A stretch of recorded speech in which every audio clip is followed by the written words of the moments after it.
Hey, welcome back to Right on the Money, your go-to resource for your financial future. Our guest today, Brent Ford, owner and operator of Benefit Resource Partners, and today we've been talking about his practice. We've been talking about working with the government sector employees, and what we want to dive into now, we want to dive into a little bit about some of the differences. I think a lot of folks don't really understand the different resources that the public sector has versus the private sector, and vice versa. So could you walk us through just maybe from 10,000 feet, the difference if I work for the U.S. government, what is different for me versus somebody who's just a regular non-government employee? The government's a little different than, kind of your regular Joe has a 401k that they're working with.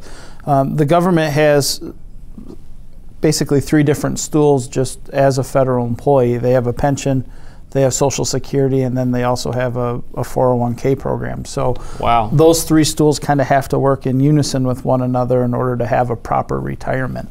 And I think a big thing that we see within the marketplace is a lot of people that signed up on the dotted line to work for the federal government kind of came in under the pretense that the government was just going to take care of them, that they didn't really need to do any planning over and above what the government provided for them. So it'd just be on autopilot. Yeah. No worries, just go to work and you're good to go. Work for 30 years, walk out, and everything is going to be just fine. And for most people, it probably would be. But we always look at our practice as a way to move somebody from an okay situation to maybe a better or best situation, to really coordinate and maximize what the federal government offers for them, so that they can get what they need from the government. Mm-hmm. And then we enhance everything on the back end that needs to be enhanced. So now, if I'm not mistaken, you work with a variety of agencies, so it's not just one set of government employees. You work across agency. Yeah, and that's the nice benefit about working with the federal government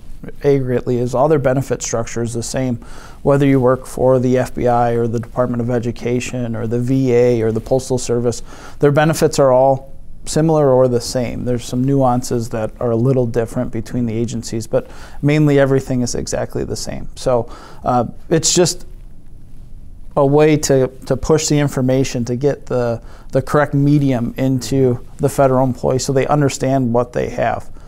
We sat down with people, and after 5 minutes they go, "Man, I've worked for the federal government for 30 years and you taught me more in 5 minutes than my entire career." And if you have that going on a rather habitual basis, what you start to find is that there's just a lack of information, credible and trustworthy information within the marketplace. That's a fantastic point you just make, because in today's day and age, there's so much white noise, there's so much that's written in the media, there's so many talking head TV shows. So people are almost just barraged by information, and a lot of times it's misinformation or half-truths. Yeah, absolutely. I mean, I can't spend an hour in my car without hitting 4 or 5 or 6 different financial people on the radio giving general blanket advice to a community of people that probably doesn't understand it the best anyways. So that's where personalized advice comes in handy, whether it's our organization or any financial planning company. That's the one thing that I think everybody benefits from, just with this industry, is the ability to have advice that's catered directly to the person.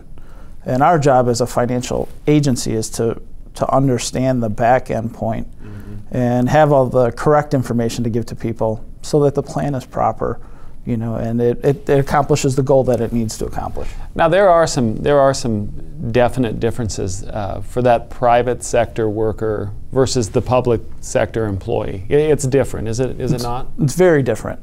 Built on a similar chassis, but the private sector doesn't have a defined benefit program. Pension programs have basically just disappeared. They sure have. So that's one advantage that a lot of federal employees have, but most federal employees don't know how to properly calculate their pension. They don't know when they're eligible to start receiving it, and it's meant to be a third or more of their entire retirement package. So that just as a core difference between the public and private sector is huge. Yeah, it sounds to me, because I do know from talking to other advisors that when there's situations where a population has very specific needs and it's very different than everybody else, you can't work with somebody that just is really almost like a tourist that comes over and works with 1 or 2 people, but the rest of their practice is maybe over in the private sector, because there's too much at stake to be really kind of just a tourist, if you will. No, absolutely. You know, and I tell a lot of my clients, a lot of the people that I've worked with,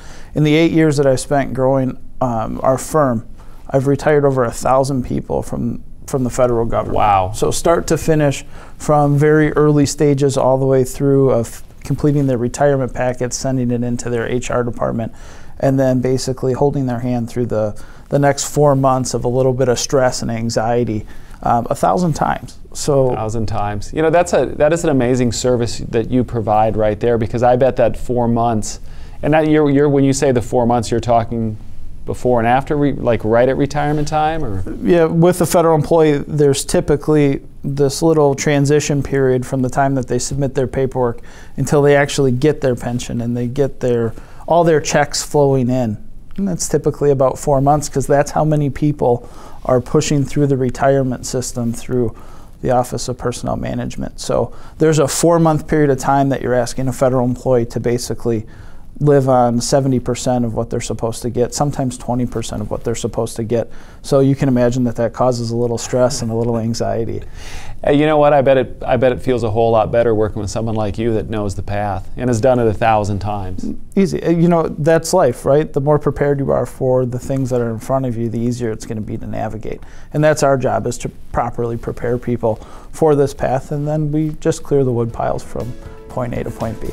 That is awesome. Great Wisconsin reference there. Absolutely. You know what? So here's what we're going to do. We're going to break, and what we were going to do after the break, we're going to come back with Brent, and what we're going to do, we're going to talk about working with you. What does that look like? How do I do that? So that's coming up on Right on the Money after this break.